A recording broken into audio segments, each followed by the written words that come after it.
Hey there, I'm Becky, and welcome to Literary Escapes with me, Becky.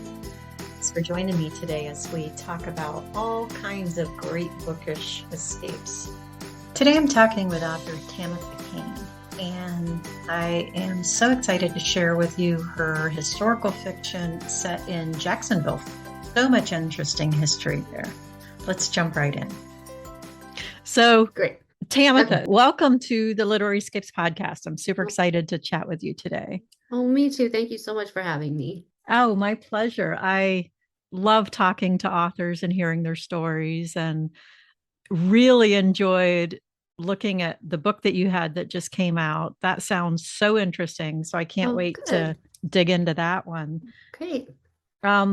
Before we do that, though, how did you Yeah. get into writing? Well, most recently, in the last couple of years, I've always had the dream, obviously, as all of us writers will always answer. I always used to write when I was a child, and but then, my husband and I did get married relatively young, and then we started having kids and writing, and also my music career went by the wayside for a little while. And then I started another business, and then as my children got older and the last one went to school, I started to realize I can, we're in a place where maybe I can, do this full time.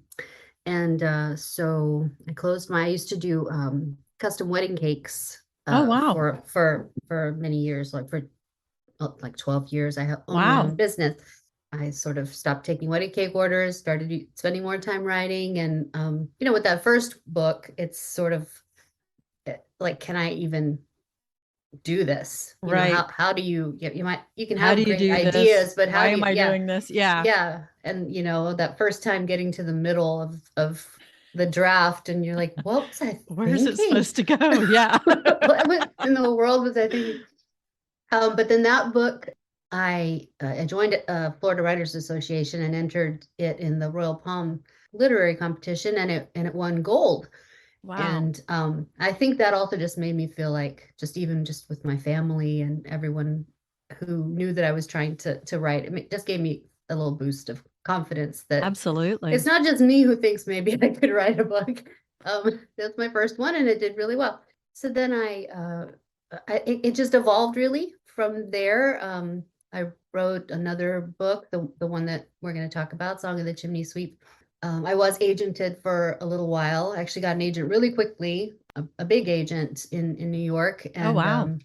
That's a whole other story. But after a while of that first book being out on submission, things were going a lot more quickly than I thought. But at the same time, it felt right because I'm starting a little bit older than a lot of people going into the industry. And anyway, trying to wrap that question up, I ended up querying Ariel Hoy at Orange Blossom Publishing, with my second novel, and she had that reaction that writers hope an editor or publisher will have, and it was wonderful, and it's been really great working with her.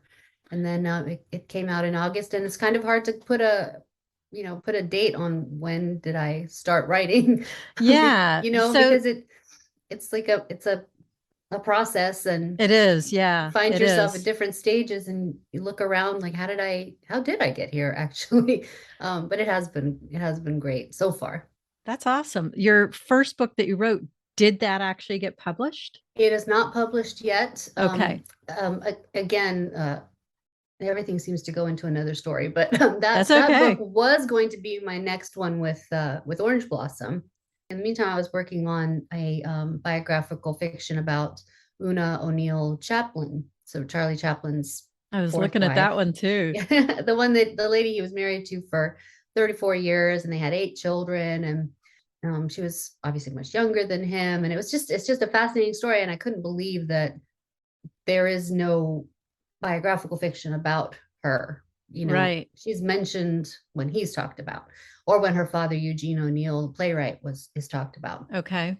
But so what happened was, we were talking about that book, and then we heard that a movie was coming out. I heard the movie Babylon was coming out which will have Tobey Maguire playing Charlie Chaplin in a small role. And I Okay. thought, oh my gosh, wouldn't it be great if we could get this book out around the same time?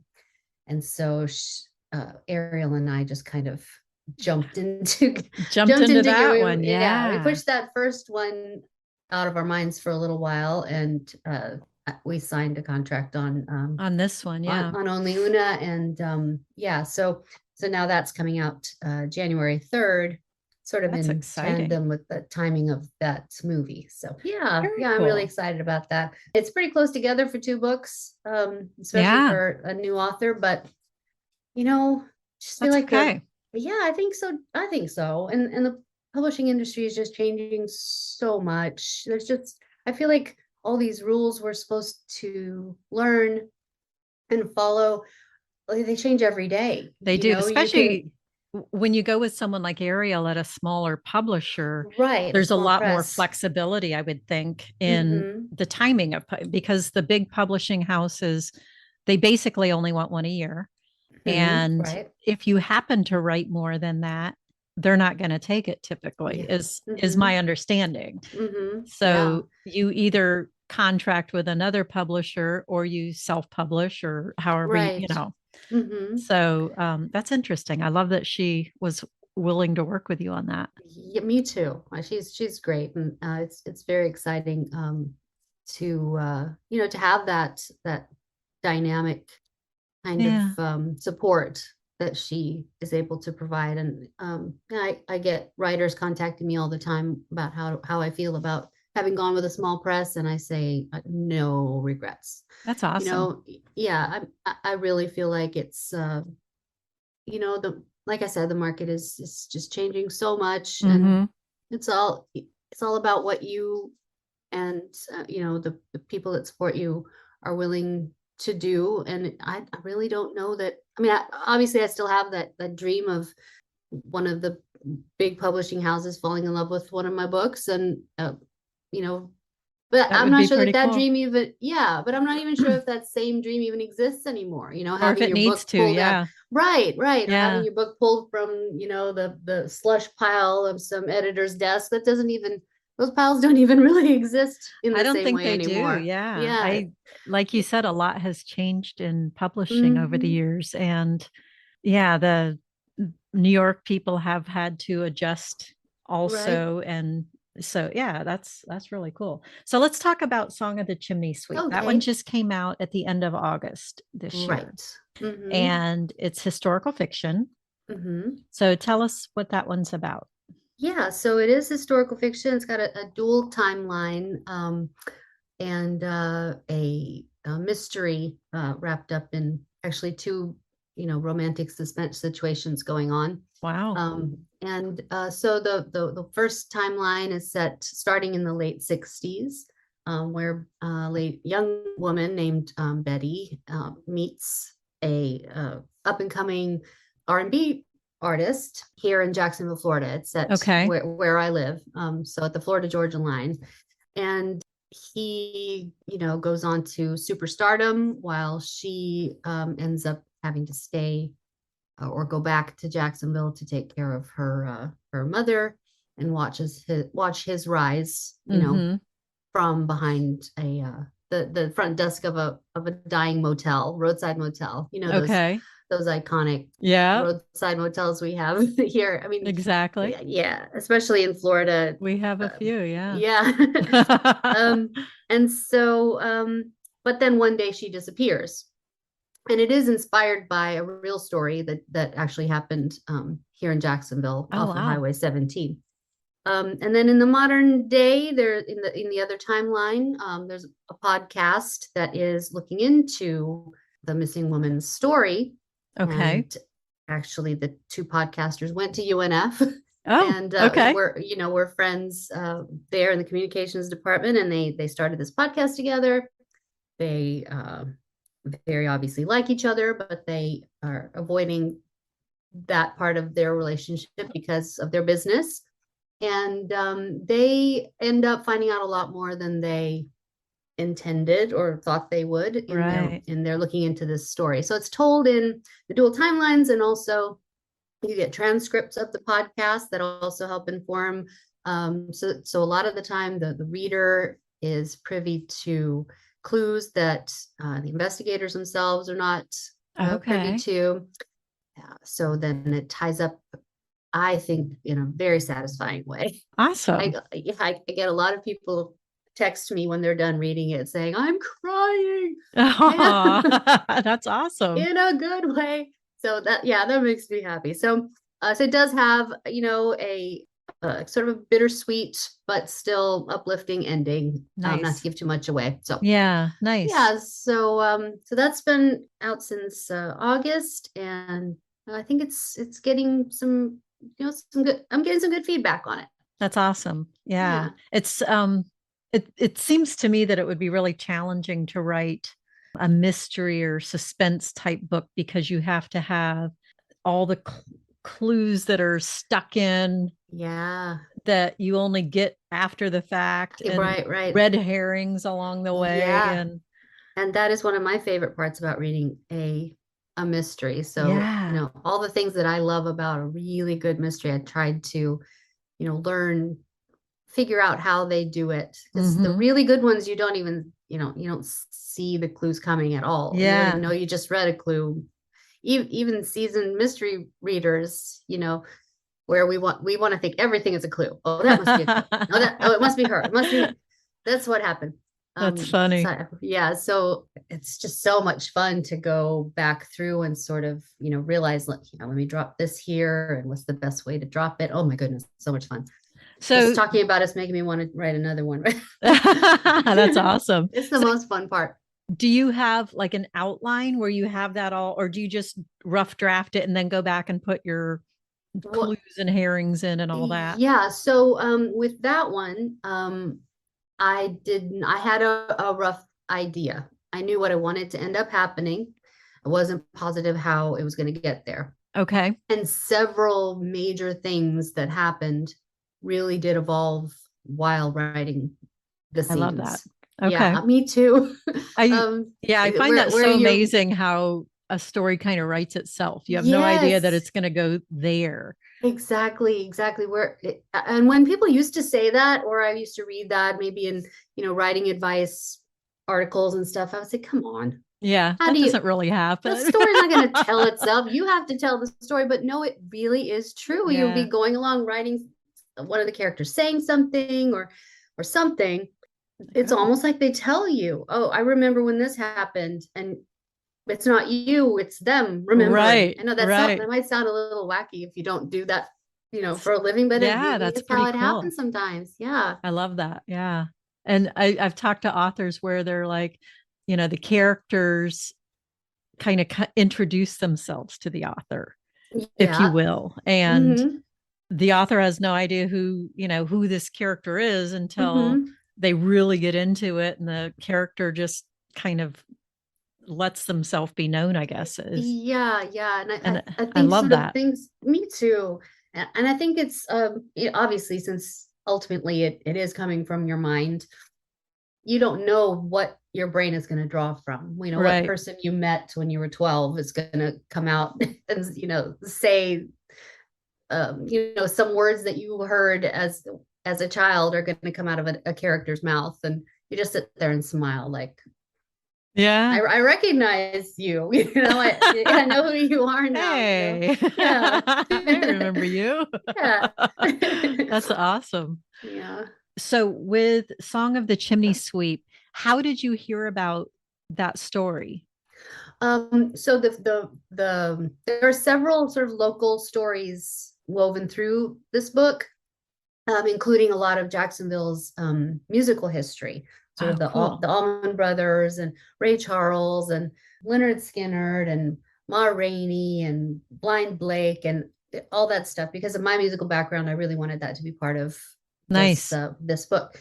But I was reading. Actually, there's a blog, a local writer. He's wonderful. Like, sort of, I think he's sort of an investigative writer, but he writes about different things that are part of Jacksonville's history.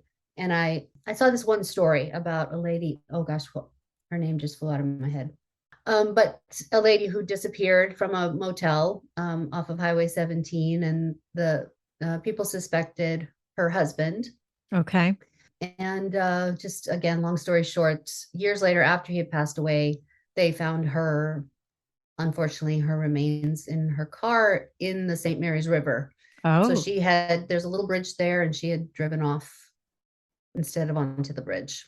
okay. It's a really small river at that point, where the bridge is, a small bridge. So apparently she had, as far as they know, she drove off and I just thought that was so fascinating. And it started that story just kept Kind growing of in my weaves. head. Yeah. So this book is not about her, but it does include that story as sort of Okay. one of the clues, Kind of like, an oh, inspiration. Yeah. yeah. And it's actually mentioned, that story is mentioned here when they're investigating what happened to Betty.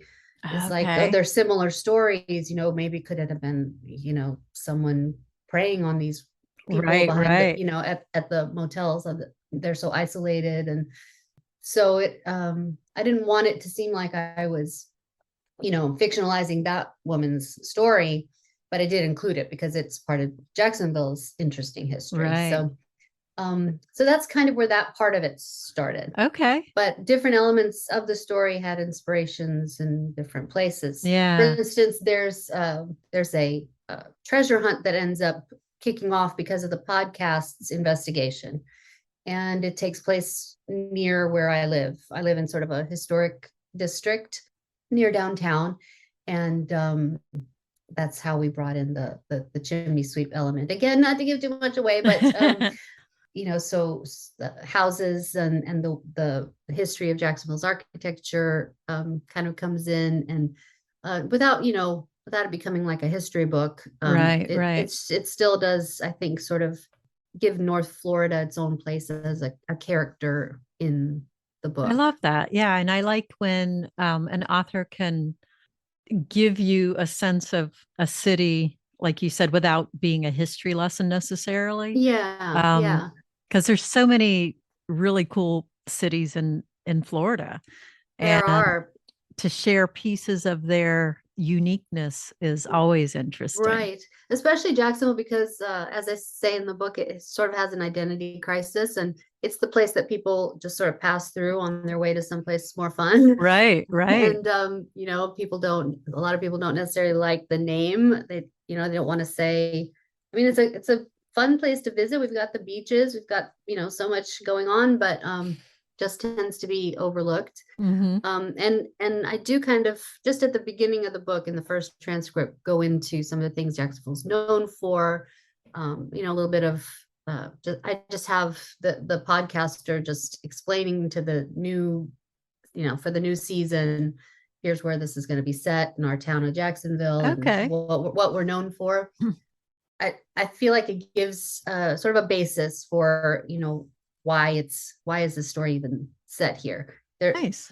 There's a lot that people don't know about that Hmm. actually came from here. Silent films used to be, back in the very beginning of silent films, it was a silent film hotspot. Really? And yeah, Who knew? I think even some Keystone Cops films were shot here. That's really Yeah, cool. yeah, which is actually a good tie-in to Charlie Chaplin's Exactly. Yeah, exactly. because I So, believe that he actually came here. They were scouting locations like in the 1914 or something really. okay. Yeah. That's so Yes. interesting. Wow. Yeah. So, how did you fall into the Una Chaplin Yeah. So story? was a completely different type of book, right? It's Yeah. completely different from the two that I wrote before, which were both kind of, well, the first one was definitely a literary mystery, and the other one was definitely a mystery or a suspense. Well, I got interested in Charlie Chaplin when I took a film course when I went back to school. I was taking two Okay. film courses, and I was going to do a paper on him. And my interest in who this lady was that he married grew, and I started doing research on her, on Una, and I thought, my goodness, so it's so strange actually that there's not much about her out here. You only read about her, and it's not like he plucked her from obscurity. She had her own name. She was a well-known young woman, but so there's so many books about some famous man's wife. How has nobody written Right. about her? It turns out that she was an extremely private person, and there's not really that much to go on unless you really, really, really enjoy digging. And I really, really do. I bought. I don't know if I can show you my bookshelf. Okay. That's all just Eugene O'Neill and Una and everything involved with Eugene O'Neill and Charlie Chaplin, people who've written books about them, who knew them, biographies, Wow. everything. And just anytime that she was mentioned, or even just her best friend from young teenhood through the rest of her life was one of them was a girl named Carol Marcus, who was a socialite in Manhattan. She married a famous playwright, and I had to buy biographies about him. Soroyan, she married Bill Soroyan because Una is mentioned in his In their books. biographies, yeah, from Yeah. when he was Yeah. dating her friend. So, and then I just learned such interesting things that, connections that just gave me such a thrill. Her cousin wrote, or maybe second cousin wrote The Velveteen Rabbit. Oh. Yeah. So her, she was famous on her dad's side, but her mother's side too, Agnes Bolton, they were artists and writers in Massachusetts, where I was born. So I just, became more and more fascinated. Like, yeah, this is definitely somebody I want to learn more about. Yeah. And there still wasn't a book out there, and I was sort of racing, like, there's got to be someone else who's writing about Una. And actually, Exactly. Geographically, where is it set? okay, so it's she was born in Bermuda, and so Mm. the first scene takes us back to her childhood in Bermuda, and things are starting to go south between her parents. And we do kind of go back and forth as she, grows up. We still see these scenes that were sort of her formative moments as a little child, because her father was not very nice to his children, and the O'Neill curse that they called it, or used as an excuse, I guess. He abandoned them for another woman, and he left her and her brother. And so we go back and forth as her life is just turned upside down as a small child. They moved to Massachusetts, to where Agnes's family lived, and Okay. then ultimately well, not ultimately, but as she becomes a young woman, to Manhattan. Okay. When her mother decides, she's going to put her in a good school in Manhattan, Right. give her best prospects to meet someone appropriate, I suppose, and puts her in all the the dancing classes, and that's where she meets Carol Marcus. So we go to Manhattan, which is kind of the fun, I believe, the fun part of the book, where she's out on the town with Truman Capote as a teenager, and Gloria Vanderbilt as a teenager. She's introduced to them through Carol, Okay. and going to the Stork Club, and being in the society pages and all of that. But through it all, she is longing for a relationship with her father, and he's just ignoring her and cutting her off. Or Right. only thing he really has to say is when he doesn't like something she did. And so what does a teenage girl do? Well, not all teenage girls, but she, you know, any attention is good attention. So, Yeah. but she keeps on trying, and then Huh. it ends up he then has moved to California. That's when the book turns to when she's old enough. She takes this epic train ride across the country, really has her eyes open, and she wants to go and see him for herself. Okay. Um, and once she's in California, lots of things change. Yeah, no doubt. Yeah, and Whole different she ends up, world in yeah, Manhattan, that's and for sure. mhm. She and Carol are both inspired by California because Gloria goes there. Gloria Vanderbilt, the first chance she got, right at 17, she took off to California. Her mom finally said she'd see her, and she just got married, said, I'm not coming back.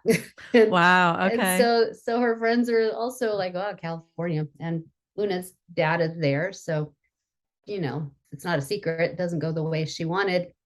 She ends Yeah. up in Hollywood and she ends up meeting Charlie Chaplin. That's great. How does she meet him? Well, she met, I think her mother helped her to meet an agent who set up a meeting. Was she trying Um, to get into movies? yes, well, she wanted to be on the stage, and her Okay. father was very much against it, and made him super angry that she wanted to be an actress, which made no sense because Yeah. he was married to a former actress, Well, and he's a his playwright. new Is wife, that? and he's a Yeah. playwright. So, And I guess she just felt, my name's O'Neill, I can act, and why not? She's pretty. He got very angry about that, but then her mother sort of changed the script a little bit and said, nice. "Come to Hollywood," and well, she wanted her to become a movie star. Okay. Actually, there's this wonderful video on YouTube that is somehow it was saved. It was her screen test, Una's one and only screen test. And it's just so endearing. Poor thing. Oh dear. And she's just so, sweet and pretty. And like she's got her Park Avenue affected accent, but they want her to sort of act like she's I think it was like a Polish peasant. I Oh. think it was a Polish peasant. She's got a scarf on her head and she's trying to, and she doesn't understand what they want her to do. And she's looking over here and looking, oh, poor thing. I just love her so much. I swear I just fell in love with her as a person so much. But That's so funny. yeah, but in the meantime, she was introduced to Charlie Chaplin and he was going to give her acting lessons. Ostensibly, that was the plan, but they fell in love. Okay. And like a month after, yeah, he was much older than her, or she was much younger than him. He did have a reputation for dating people too young for him, and it was time for him to cut that out. And he was in trouble at the time, and for Oops. those kinds of things, yeah. And she didn't care. She fell head over heels for him, and Wow. obviously she had issues with Yeah. trying to get her dad's love, and it's not that Yeah. hard to understand, especially in that time and wartime and stuff. So And what time frame was this? Like the so they met teens? yeah, it was in 40. I'm looking at my board over here. They were married in 43. They met in Okay. 42, like in Okay. towards the end of 42. And she turned 18 in May and they were married in June. Wow. Okay. Yeah. So Yeah. she was But young. yeah, very young. And people obviously thought a lot of people said she was just a gold digger or he's a dirty old man but they proved everybody wrong and they were married for 34 years. And like I Wow. said, they had 8 Eight children. kids. Yeah. Yeah. And one of them I've actually become internet good friends with, Jane Chaplin. She's the sixth of the 8 children. She lives in Wow. Colombia, South Okay. America. Yeah, she's a filmmaker. I reached out to her one day and it's just become amazing how you can become friends with someone from so Right. far away. I did a little article on Medium about it called Conversations with Jane. So we have a quote by her on the cover that says where she said, there have been so many books about my dad. My mom deserves to have her story told, Ah. and so finally it's going to be told. I actually also became friends with Una's brother Shane. He had several children and one of them follows me on Instagram now, and I followed her back, and she keeps posting how she's so excited to read about the story of her aunt. And Ah. just today she sent me a quote to use when we post Oh, about the cool. Una book. Yeah, she said how How excited generous she is. people are, aren't Yeah, they? I'm just Yeah. amazing. Just it's just and honestly, the internet is just I just can't get over it. I just Yeah. can't get over the connections you can make nowadays. And Well, there's not as for many gatekeepers, it feels like, because mm-hmm, of technology. mm-hmm. You can write someone like Charlie Yes, Chaplin and Una's daughter and daughter. go Yeah, directly to her. yeah. I mean, they can ignore you if they want, but when they Sure. don't, it's the connection can be so amazing, and Yeah. it has been. It's just been. I mean, I consider her a. I'd love to meet her in person again. Another person I'd That's love to so meet in cool. person. Yeah. Yeah. What a crazy journey. Yeah. That's And really cool. yeah, so I guess while I was finishing up with that couple of film classes, I was writing the beginnings of this book. And like I said, when we heard that the film Babylon was coming out, I heard that it's coming out Christmas, but it's going wide early January. Okay. And I thought, there's going to be a lot of interest. I would hope again. I mean, interest in Charlie Chaplin never goes away. Right. It's just, it's But the some fact kind that of he'll weird be phenomenon. Yeah. forefront, Mm-hmm. yeah, So let's that's try and really good get timing. Una's Yeah. story out at the same time. Yeah. Yeah. So that's very exciting. It's going to be January 3rd. Nice. That's really exciting. So, Yeah. are you working on a next book? Yeah, well, I have like three files started on my computer with ideas that are like, yeah, this is it. This is what I'm definitely doing this. For sure, doing Yeah, this one. and then I do like 3 days of obsessive research, and then I have another idea. But I've started several things. I'm just not sure which one I'm going to focus on. With Okay. everything going on with the one book just coming out and another one in a few months, it feels like a season where I should be just focusing and making sure that what I'm going to be spending a lot of time on for the next year or two or however many years is really something that it's not just a flash of idea that Right, sounds right. awesome. So right now I'm trying not to, get ahead of myself and just start writing Hmm. 6 chapters of something that is not really what I want to work on right now. So I've got all these ideas. Some of them may combine into one idea, Right. but yeah, I'm really looking forward to being in that place again because it That'll be was, fun. Yeah. yeah. That'll be fun to see what you come up with. That's exciting to see how ideas percolate. And, Hmm. it's usually it's just, an article that you've read or seen, heard about. Hmm. I think that's so interesting that that can spark a whole book. Yeah, me too. I think it's just fascinating. The Yeah. other thing that I'd love to do something with, yeah, I'm a person of uh, mixed background. I mean, as we all are, but I'm pretty mixed. My mom was from India. Her family lived in Pakistan after the partition. My dad he's from New York, but his dad was French Canadian, and Okay. his mom was Polish, like an immigrant family from during wartime. So Okay. relatively recently. So I'm so fascinated with, I could spend There's so days much on history ancestry. in all of Yeah. that. Yeah. Yeah, yeah. And I did my DNA thing where you can see Yeah. where you came from and the map and everything. I look at that map of, Where you're from. Yeah. where Where you're your from people are and from. where I ended Yeah. up at, and I just feel like there's a book there. Yeah. There's maybe a separate time, not timelines, but separate, along the same timeline at different times, what Hmm. different parts of a family were doing and how that comes down to a person, because that's endlessly fascinating to me. It is. I agree. And I love one of the things I really love about historical fiction, especially if you can do like the older timeline and the newer timeline, even if they're not current, you've Yeah, got the two yeah, different ones and how authors are able to just weave them yeah. seamlessly together. I mean, I find that just so fascinating. I love Yeah, that. when it's good, it's so good. When it's good, it's good. Yeah, that's exactly right.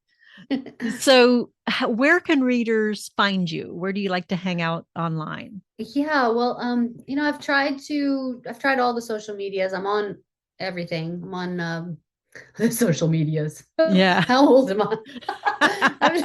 I'm on everything. I'm on all the platforms, but I tend to prefer Instagram. Okay. That's where I tend to just go when I have an idea or something to post or announce.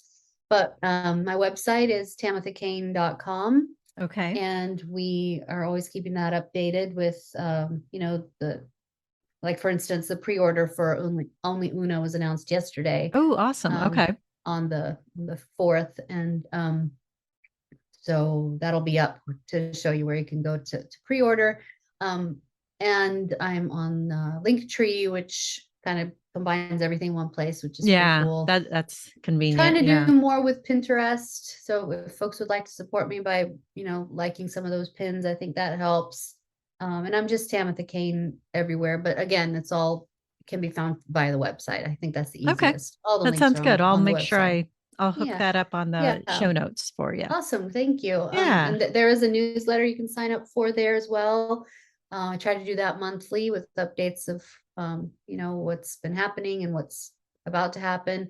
We're trying to Nice. plan something cool with the, I think you've seen the cover for Only Una with the red lips Yeah. and the, Love that. with the black hat. It's so cool. Yeah, it's a very striking cover. But that actually came from something that Jane told me about her mom, that she loved red lipstick, and she had, when she passed, they were shocked at how many red lipsticks she had.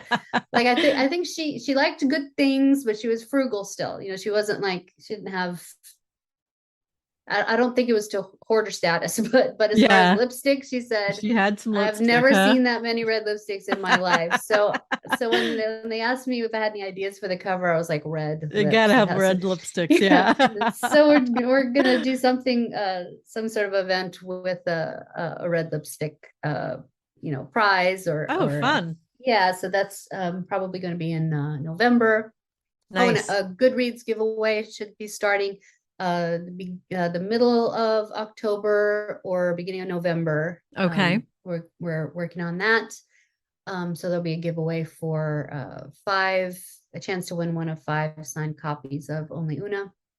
Nice. And yeah, so folks can sign up for that, and that's always really exciting. Yeah. I love the giveaway for Song of the Chimney Sweep was so much fun.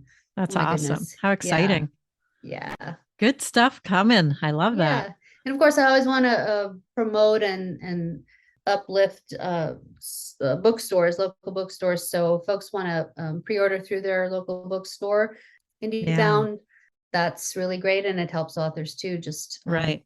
to, Help the locals and help the yeah. author. That's a good way to go. Yeah. I mean, buying on Amazon is awesome. It's so easy, but Barnes and Noble. The ebook is available for pre-order on both of those, okay. But yeah, local bookstores are great too, and it will be available in hardcover and paperback. Awesome. That's Yeah. exciting. Good stuff. Yeah. Thank you for chatting with me today. I really Thank enjoyed you. this. Yeah, it was so much fun. Thank you for having me. It was fun, and I look forward to Only Una. That just sounds fascinating to me. Oh gosh, I'm really looking forward to it being out in the world. Yeah, well, good luck with it. Thanks for joining me today on the Literary Escape podcast. If you enjoy hearing the behind the book story, then join me in the Literary Escape Society. We're a community of travelers who love books, or maybe book lovers who love to travel. Either way, if you need an escape, a literary escape, come join us as we read our way around the world together, one book at a time. Check out the show notes to learn more about the Literary Escape Society. And we'll see you next time on the next episode.